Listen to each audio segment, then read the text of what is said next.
Пошли с сыном купаться. Сергей даже не предполагал, что поездка с семьей на природу станет для него роковой. Мелководье всему виной. При прыжке 36-летний мужчина ударился головой о дно и травмировал шею. Сознание потерял попозже. Сначала ноги сразу отказали. Выпал почти сам, потом жена помогла еще. Не надо прыгать. Лучше просто аккуратненько, спокойно зайти, купаться и выйти.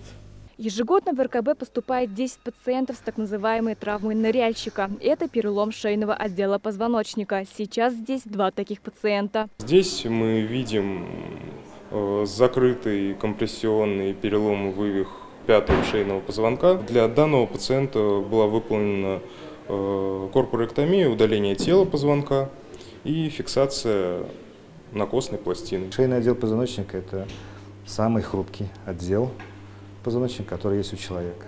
Любая травма, как правило, осложняется. Я вас призываю быть в этом осторожнее, и все это можно избежать. По словам медиков, подобная травма характерна молодым людям от 18 до 30 лет. Как правило, несчастные случаи с ними происходят в водоемах, не приспособленных для купания. Если уж вы решили искупаться, в первую очередь необходимо убедиться в безопасности водоема. Для этого нужно проверить, не мелководье ли, чистое ли дно, оценить свои силы и риски и, посмотрев на героя нашего репортажа, сделать вывод. Ирина Сахапова, Александр Лобанов, ТНВ, Казань. Закажи рекламу на ТНВ. Телефон в Казани 5 705 100.